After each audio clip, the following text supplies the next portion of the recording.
Bapak terkasih, Jemaat GKJ Bekasi yang saya kasihi. Saya ingin menyapa kita di dalam kesibukan kita masing-masing, aktivitas keseharian. Rekaman ini saya ambil di belakang kampus Solo Tech University atau Universitas Kristen Teknologi Solo. Bapak Ibu bisa melihat lahan yang luas tanpa manusia, luas sekali kecuali saya. Apa yang ingin saya bagikan pada Ibu Bapak pada kesempatan hari ini adalah, yang pertama saya ingin mengajak Ibu Bapak menilik persoalan-persoalan hidup kita. Salah satunya saya ingin kita melihat bagaimana hidup kita itu salah satunya ditentukan oleh standar-standar hidup yang ditentukan oleh manusia. Dulu sekali hidup seperti ini, tidak ada manusia di sana, kemudian tidak ada nilai-nilai, tidak ada standar yang tinggi adalah yang kaya, yang berjabatan, yang bergelar, dan seterusnya. Kita semua sama, lalu yang rendah, yang budak. Tidak ada hal-hal semacam itu dulu. Semua kita dulu ketika diciptakan semuanya sama. Hanya ada satu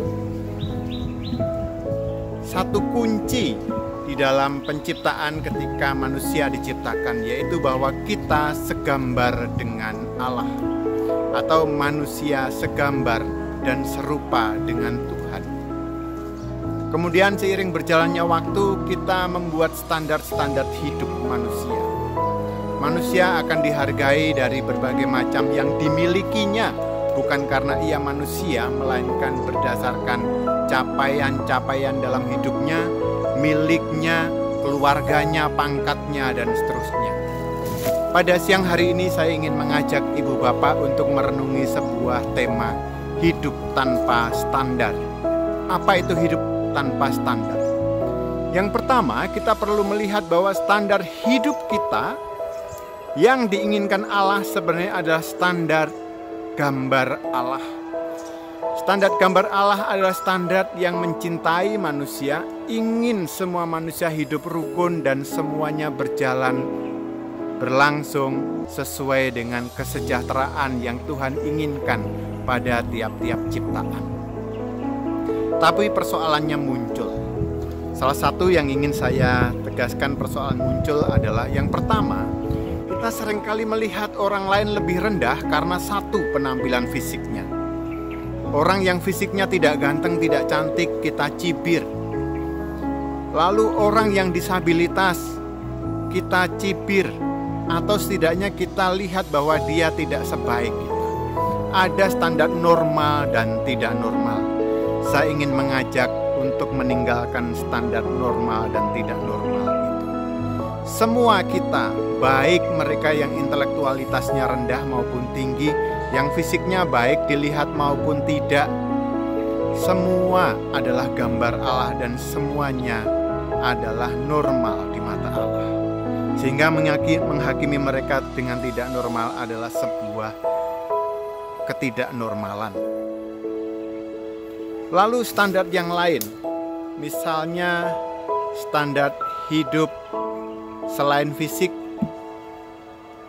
agama dan dogma. Kita seringkali menghakimi orang yang dosanya tinggi atau dosanya berat, ada yang dosanya ringan. Kemudian di dalam relasi sosial kita menempatkan mereka seperti berjenjang. Orang yang paling saleh di paling tinggi, orang yang paling berdosa paling rendah. Padahal Tuhan menginginkan semuanya sama. Tuhan menebus dosa semua orang. Dan oleh karena itu tidak satu orang pun direndahkan oleh Allah, tetapi ingin dilihat dan dikasihi oleh Allah. Berbagai macam tindakan yang bersandar pada hidup dengan standar ini menghasilkan bagi saya dua dosa. Yang pertama, dosa menganggap orang lain rendah, sehingga kita melihat orang yang lebih rendah selalu tidak normal. Tatapan kita kemudian mengintimidasi, melihat mereka dengan kasihan bukan belas kasih. Itu dosa yang pertama. Lalu dosa yang kedua adalah meletakkan tangga peradaban. Melihat orang lain lebih rendah karena pangkat, karena kekayaan, karena intelektualitasnya. Mari kita tinggalkan semua ini dan kita benar-benar hidup hanya dengan gambar Tuhan yang dimiliki oleh setiap orang. Bagaimana caranya? Caranya tidak lain dan tidak bukan adalah mari kita lihat bahwa kita semua berharga, memandang standar Tuhan yaitu kasih pada semua orang, bukan standar manusia. Kita indah di mata Tuhan. Saya ingin mengingatkan sebuah ayat yang mendasari hidup kita bersama, yaitu dalam 1 Korintus 1 ayat 27 hingga 29. Tetapi apa yang bodoh bagi dunia dipilih Allah untuk mempermalukan orang-orang yang berhikmat. Apa yang lemah bagi dunia dipilih Allah untuk mempermalukan apa yang kuat. Dan yang tidak terpandang hina dipilih Allah untuk meniadakan yang berarti, supaya setiap orang tidak memegahkan diri di hadapan Allah. Nah, pola hidup seperti ini yang ingin saya ajak kita selami bersama, kita praktikkan bersama, sehingga kita setidaknya di komunitas gereja kita bisa melihat setiap orang dengan belas kasih. Tidak ada yang lebih rendah. Jika ada yang ditolong, ada yang menolong, saya berharap yang ditolong tidak merasa lebih rendah, yang menolong jika tidak merasa lebih tinggi. Itu adalah tugas unik yang diberikan pada kita dengan setiap talenta atau kondisi yang kita peroleh dari Allah. Saya berharap, saya mendoakan bagi ibu bapak semua yang dalam pergumulan karena perlakuan tidak adil, direndahkan oleh orang lain. Tataplah Allah, kembalilah pada Allah, mendekatlah dan temukanlah bahwa cinta Allah juga untuk bapak, ibu, dan saudara semua. Bagi kita yang saat ini berada dalam kesulitan karena mungkin secara finansial tidak dalam kondisi baik, secara fisik sedang sakit, atau kita yang berduka, mari kita kembali pada Tuhan. Kita boleh berbagi kepada orang-orang di sekitar kita tanpa merasa malu, sehingga kita dapat mendapatkan pertolongan dari Tuhan melalui orang-orang di sekitar kita. Hidup tanpa standar tidak mudah karena selama ini kita menilai hidup manusia memang berdasarkan hal-hal yang ada di dunia ini. Tetapi pada kesempatan kali ini saya ingin menguatkan ibu bapak semua. Bagi kita yang tidak ada dalam standar manusia itu, jangan khawatir. Standar hidup kita bukan standar yang ditetapkan manusia, tetapi standar yang ditetapkan Allah, yaitu kasih, setara, kita sama-sama menolong dan kita sama-sama dicintai Tuhan.